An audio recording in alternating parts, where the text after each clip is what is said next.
now that selection or now that decision making process, Aditi, is not in BJP's hands anymore. They have to now consult every time with the two babus. You know, आज वो meme भी चल रहा है कि सुबह शाम बाबू ने खाना खाया कि नहीं खाया, एक बार नीतीश बाबू को पूछेंगे और एक बार चंद्र बाबू को पूछेंगे. तो ये बाबू सोना खाना खाया कि नहीं खाया, ये इनको हर डिसीजन के पहले करना पड़ेगा. So that part is gonna be tricky, all right? Yes, because Narendra Modi has never really handled a coalition. Never in his life. Handled a coalition, but he also could successfully manage that coalition. Exactly, but in Mr. Modi is not known to have gone through that experience, number one. But he is an astute politician. So, मौके की नज़ाकत जिसे कहते हैं ना, मिजाज और नज़ाकत समझ के अभी वो कितने समय तक कितनी चीज़ें करेंगे, पोस्टमार्टम भी होगा, किसको क्या अकाउंटेबिलिटी होल्ड की जाएगी कि नहीं की जाएगी, ये देखने की बात होगी. ऑर्गेनाइजेशन का तो मुझे क्लियर है कि ये होगा पक्का, because they are more predictable guys on this side, because they do not have the cards with them, so I don't know how they are gonna move. But yeah, I mean, let the government be formed. The cabinet itself will open up a lot many things what is happening. Some key portfolios are going to be shunted, definitely, and we know for sure that now the alliance partners are going to be calling the shots. That they are more like कि कौन कहाँ होगा ये आप तय कीजिए, कौन कहाँ नहीं होगा ये हम तय करेंगे. Are you getting my point?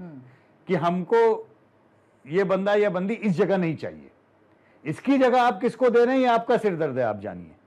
But on this particular post we definitely don't want this person or that person. That kind of things will come in. So let's see how it phases out, because it's a good politics. I mean, opposition has got the wings, voice. Absolutely. They have become aggressive, rightfully so. They have all the reasons to be aggressive. Now, from the policy perspective, whether every decision of the government is going to be heckled or troubled or like that we have to see. Because the last time that the opposition got together as India Alliance, that was just in the last session, there was no business in parliament. There was no business, exactly. So अभी ये किस तरीके का business होगा, parliament किस तरह से चलाएंगे या चलने देंगे या नहीं चलने देंगे या क्या होगा. पर लॉक स्टॉक इतने सारे एमपीज को तो सस्पेंड नहीं कर पाएंगे ना इस बार. नहीं, लेकिन सस्पेंड भी नहीं कर पाएंगे और उनका सारा जितना भी गुस्सा है और जितना भी उनके पॉइंट है वो सुनना भी पड़ेगा. थिंग इज दैट कि इनको आदत नहीं है, इनको आदत है एकला चलो रे, तुम आते हो आओ, नहीं आते हो मत आओ, तुम बाहर जाओ तुमको निकाल देंगे, जो भी करें. मतलब you know they are not used to build a consensus, you know, one way traffic की तरह. अब इनके जितने भी क्रिटिकल हैं, जैसे farm laws, I don't think कि फार्म लॉज आएंगे. मतलब वो गए स्टोरेज में. अगर ये मेजॉरिटी पूरी लेके आते दीदी तो मेरे पक्का मुझे यकीन था सबसे पहले ये बंदा फार्म लॉज पूरा वापस लेके आएगा, which is ironical.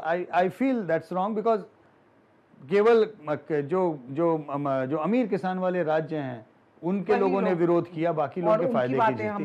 So maybe it would be given as a federal कि भाई जिसको लागू करना हो कर लो, जिसको नहीं करना हो मत करो. That would be a sensible thing to do. हो सकता है वो उसको करें.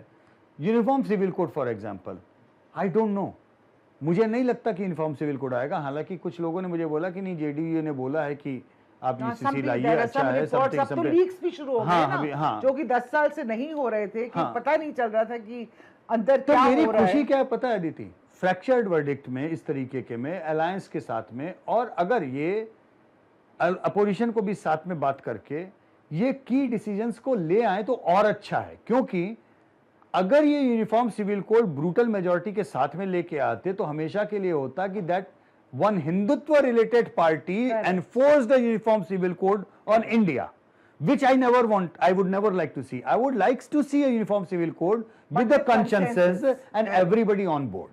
Correct, and which is looking like a probability now. अगर होगा तो बिना उसके नहीं होगा, which is good for India. Everyone plays their cards correct. Absolutely.